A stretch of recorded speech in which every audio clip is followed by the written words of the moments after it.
This is going to be a quick tutorial on spray painting.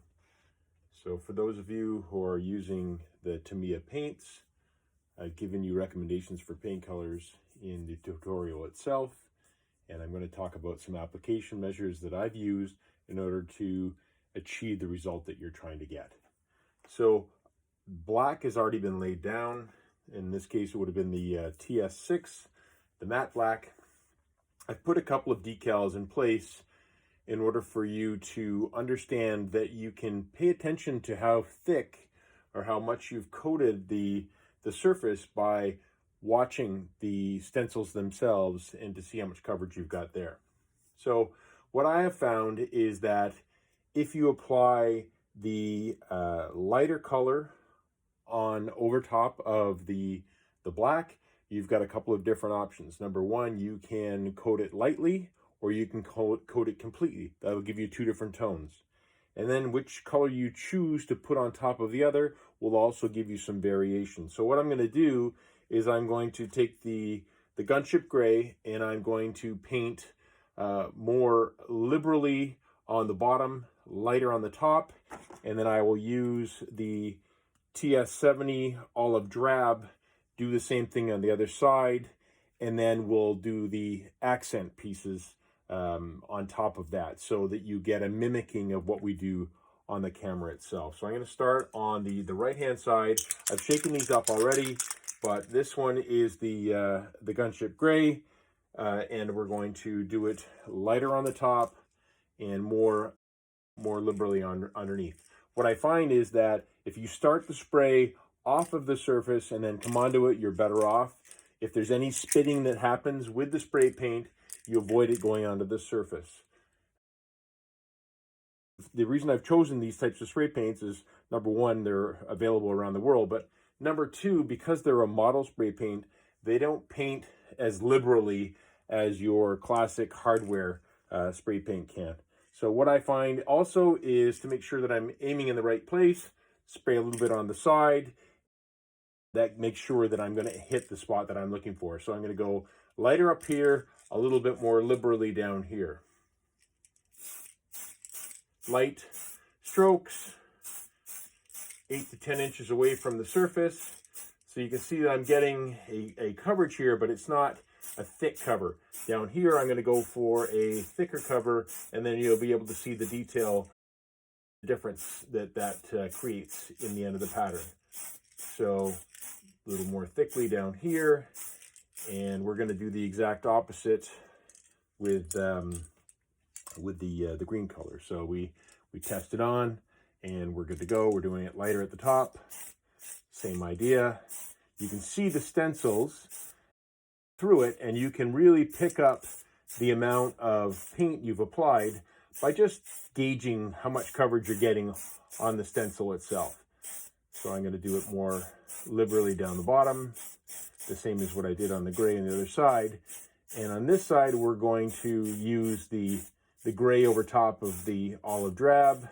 On the other side, we're going to do the olive drab on top of the gray so you can see the difference between the two.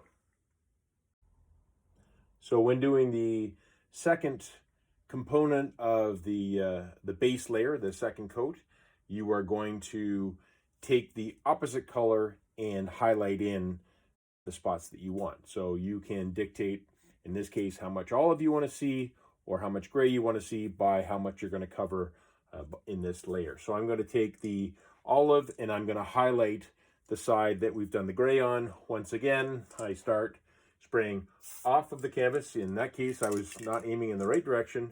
So we start off of the piece, and then we come in and with a highlighting type action.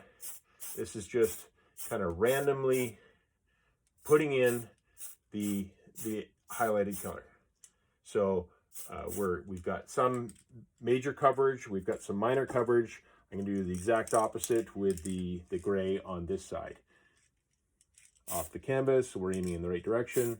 And again, we're just... So this is where the artist in you will be unleashed. And essentially that's it.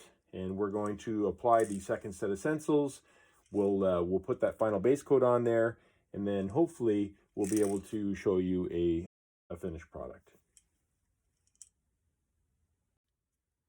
So now that everything's dried, we put the larger stencils on. That will be the last set of stencils you're going to use while you're painting these broader colors.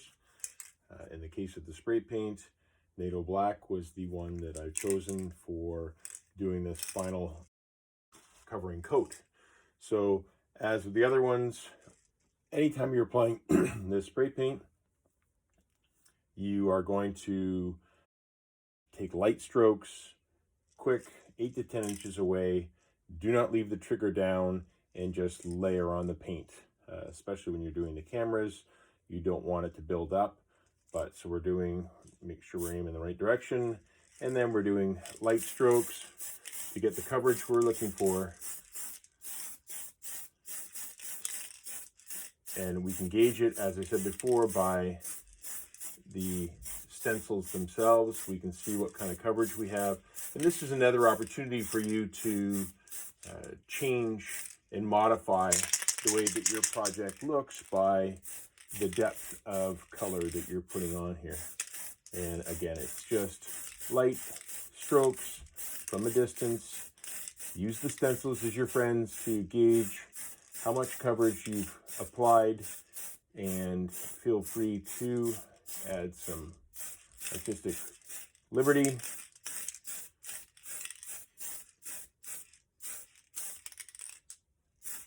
And that would be about it. Okay, so the stencils are all off, and you can see the result.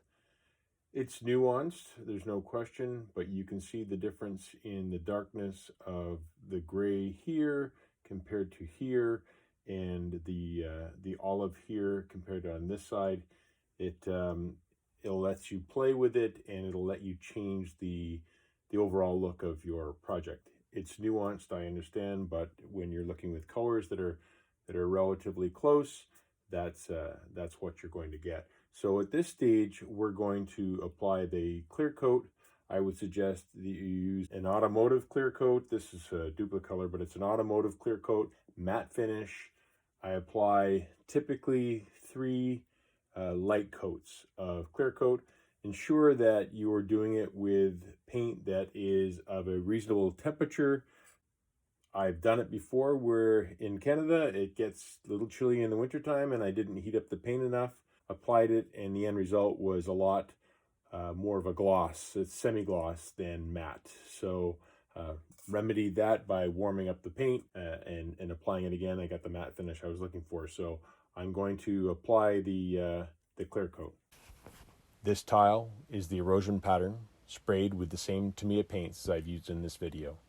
You can see that after the clear coat has been applied, you get a uniform matte finish, and it looks very similar to the Duracoat applied in the camera in front. So if you follow the rules that I've given you here about how to apply the spray paint, use the stencils as a gauge to how much material you've put onto the camera, don't cake it on, light strokes, light amount of material, use the stencils as your friend, and you will end up with a professional looking result.